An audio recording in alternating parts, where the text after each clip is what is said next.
So, all right, Laura, hello. I'm coming Hello, to you. Stacy. You are in Montana, correct? I am. It's a beautiful summer afternoon in Montana. Fantastic. Well, it's been a while since I've talked to you, but I know you've never stopped writing. So, tell me what's inspiring you now? How are you able to share your ability as this wonderful writer for all of us out there? Well, as you know, and some of the people out there might know, I actually wrote 14 books before I got published. They were not 14 good books, but I was at it in this office day after day, year after year, whether I had little kids or three jobs, whatever it was, this has always been my lifeline. And so, in touring around the country after my memoir came out, This Is Not the Story You Think It Is, people kept saying to me, gosh, I would love to write a book. I know I have a book in me, but I'm just not creative. And I thought, yeah, you are. You're creative. You got dressed this morning. You chose, your shoes. You choose the words that come out of your mouth. And I thought, how is it that I actually am able to use creativity as a lifeline? So I started to deconstruct it, and I realized that I had a lot to share with people. So I've started leading writing retreats here. And they're called Haven Retreats, right? Yep, the idea is that I'm holding you in a safe haven, like Montana holds me, in hopes to inspire you to find that book in you. Or, many people come who aren't writers at all, but they just seek a deeper relationship with their creative self-expression. Well, and this is something, because I'm going to say it comes very naturally for you, but are these retreats meant for people like yourself, or is it meant for all kinds of people? Because I can write short things, but I can't write books. It's tough. Right.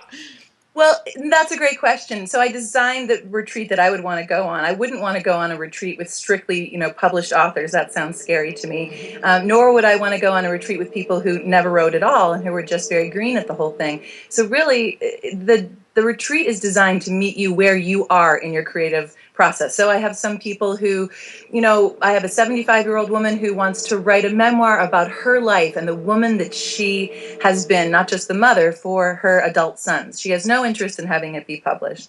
I have people who are in transition, maybe empty nest, maybe they've gone through a divorce, maybe they've just survived cancer, and they just want a deeper writing practice in their life. So just to be able to daily write in their journal and give themselves permission to have that practice. Other people are published authors or people with a work in progress, and so they come and they work on their book. But we have group classes every day that are both improvisational and also writing, like traditional writing workshops. So you sort of get the whole gamut. Plus, you get the Montana component, which is great. So we do some horse stuff, if it's all optional, and some hiking and some yoga, and it makes for a really, really powerful Well, experience. it's funny because I read an article about you, and they call it restorative travel, which I think is such a neat. That's a whole new niche, I think, because I think it's you're going to do something. It's your hobby or your profession, but then you have just this beautiful surroundings to immerse yourself in. Makes you more creative, I imagine. Right, and a lot of these retreats are held at nice spas or nice hotels, and I decided that I wanted to do it really tucked into the woods of Montana that really have been my muse for the last 20, almost 25 years now. And so I found this wonderful retreat center, and it's just us. So it's the 10 of us, and then the staff that runs the hotel, that runs the retreat center, and they grow all their food there for the most part. It's all vegan. I'm not a vegan at all. I eat bacon and cheeseburgers, but especially after the retreat. But when you're taking such a stand for your creative self-expression and being that vulnerable and coming from often very far away, I have a woman coming from Istanbul next week for my retreat. Wow. From Paris, people from Hawaii, people from Australia. When you're really taking that kind of stand for yourself, I think it's important to be in a very safe and very healthy and nourishing place. And so the food becomes a character, as does Montana. And it's such a rich experience. I've had all kinds of people, 24-year-olds, 85-year-olds, people who would never meet each other in real life. And then they stay together afterwards. They form a private group on Facebook. Usually, even if they don't do Facebook, they'll sign up just for that. Oh, that's great. Continue to give each other writing prompts, or they'll say, hey, I really want to start a blog, but I'm shy. What do you think about this? Do you think this? And they help each other. They continue to be a safe haven for one another afterwards. It's really, really, really cool. And I imagine for you, it's got to be very rewarding. So what are you getting out of it, do you think? You yourself? Well, okay, so about, I don't know, was it 6 years ago, I realized that I just was not getting published. I didn't have a platform, all the things that they say you need to have. And I sat myself down and asked, why am I doing this? Why do I sit here day in and day out and write books and essays and articles? And, I was published in magazines and like regional magazines, but before the book was published, it was very hard to get out there. And I wrote down an author's statement, which is something we all do, whether or not we're authors, on the retreat. And I wrote down, I write to shine a light on a dim or otherwise pitch black corner to provide relief for myself and others. And I realized in that moment, I totally surprised myself. I realized I'm writing from a place of service. And so to have sat here for so many years at the intersection of heart and mind and craft that is writing, I say it's my meditation, my prayer, my practice, my way of life, and sometimes my way to life. Well, that's the most sacred place I know. And if I'm coming from a place of service, then I want to share with people. So I can talk about the mythic trenches of failure and mythic altitude of success, because I have found that there's no such thing as success and there's no such thing as failure. It's all about doing the work. And I'm sort of on a crusade to help people find their voice creatively, whether it's something that they want to get published or just something that they just need for their own personal practice in their lives. Do you think, do you think any of the people that come to your retreats, are they aspiring to be an international best-selling author like yourself? If you aspire to be an international best-selling author, you never will be one. I know.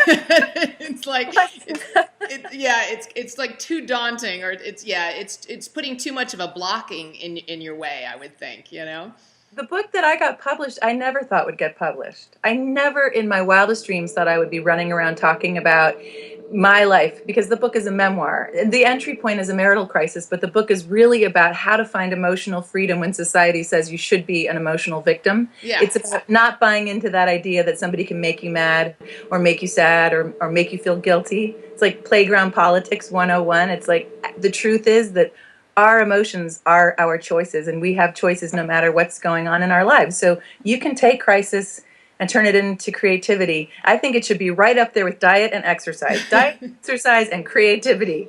But we get so blocked, There's a whole fear component, isn't there? People are afraid to sit down there, maybe just literally putting themselves somewhere just to stop and write and put your thoughts down. People are afraid of that. They are, and I'm not, but I'm afraid to go to the gym, for instance. Balance my checkbook. But I'm not afraid of my creativity, and I want to, help other people find that for themselves.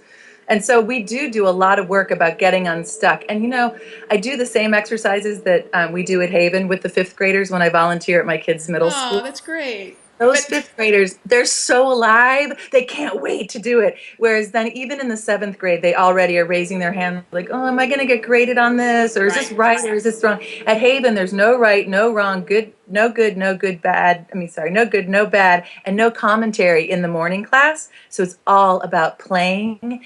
And then in the evening class, when you share stuff that either is a work in progress or something you might have written during the afternoon free time, there's this level of trust, as well as this level of mutual support and excitement, because you've heard this playful voice from everybody in the morning class, and people start to really dig it because, wow, really? No, like my inner critic doesn't get any fuel from anybody else. We get to just sit here and play together in this free zone. Like when does that happen in life? Ever.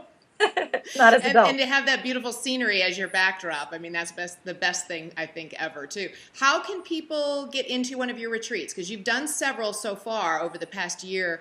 So how can we do the next ones that you have coming up?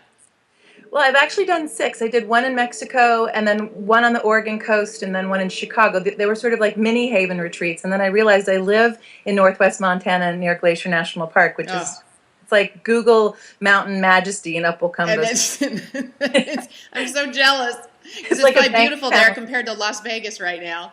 Oh, it's really, really beautiful here. So, and we have a very convenient airport, so people come here. So I lead 5 a year. I'm going to do one next week, actually this week on Wednesday. And you can go to my website, lauramunson.com, and one of the tabs says Haven Retreats.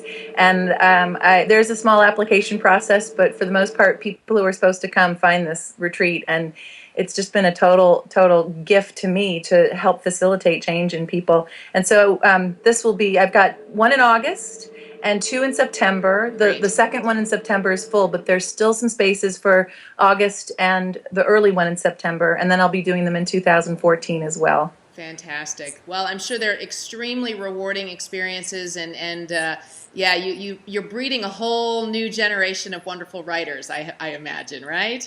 Yeah, let's get out of the tortured artist paradigm and into the empowered artist paradigm.